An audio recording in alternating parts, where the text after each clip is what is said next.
Welcome to The Explainer. Today, we're diving into a pretty wild idea. What if being the least likely person for a big opportunity is actually the one thing that qualifies you for it? We're going to look at a story that completely flips our whole idea of qualified on its head. So let me just ask you this. Have you ever looked at a dream job or some goal you have and had that sinking feeling like, nope, not me. I just don't have what it takes? Well, that exact feeling of being totally out of your depth, that's right where our story begins. All right, so our story kicks off in ancient Israel. The prophet Samuel is on this super important mission from God.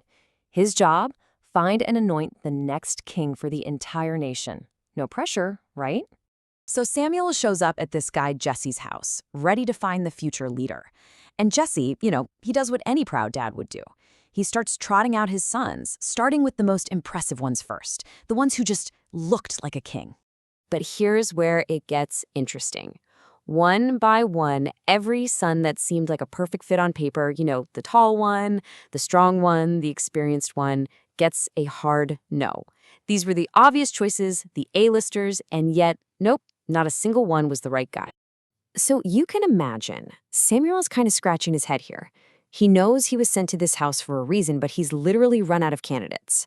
So he turns to Jesse and asks this huge, pivotal question, almost like he can sense someone's missing. And Jesse's like, oh, well, yeah, there is one more, the youngest.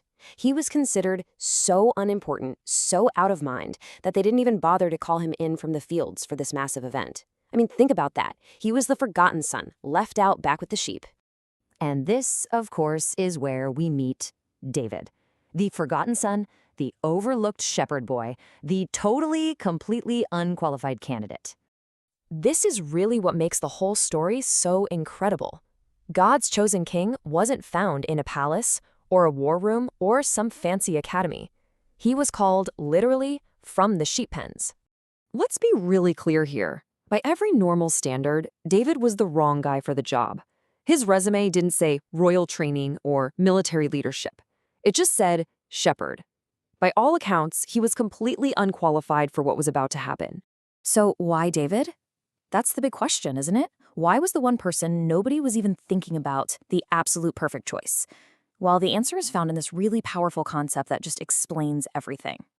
And that concept is called favor. But listen, this isn't just about random luck or getting a lucky break. Favor is defined here as a very specific moment. It's that release point when all the hard work you've been doing in private suddenly slams right into a public opportunity. See, David's time out there in the fields wasn't just wasted time. It was his training ground. The source material even calls it his University of the Holy Spirit. This is where he learned courage fighting off predators, where he developed his skills in private, and where he took the little he was given and became absolutely masterful at it. Just think about that for a second. David wasn't preparing for the job he had. He was unknowingly preparing for the destiny that was waiting for him. Every quiet, unseen moment was shaping him for an opportunity he couldn't even imagine yet. So this story, it's not just about one shepherd boy who got a big promotion. It actually points to a much bigger, kind of counterintuitive principle about how potential is spotted and chosen. And get this, according to the source, this pattern isn't an accident. It's a deliberate choice. It's about intentionally flipping our human expectations and our entire value system completely upside down. I mean, this contrast really lays it all out, doesn't it? The world's eyes, they're always looking for the wise, the powerful, the people who seem important. But this divine way of choosing, it often lands on what the world would call foolish, powerless, or even nothing. And here is the real twist.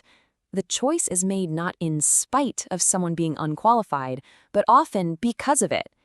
The whole point is to show that the incredible outcome isn't about human strength or status. It's about a power that goes way beyond a perfect resume.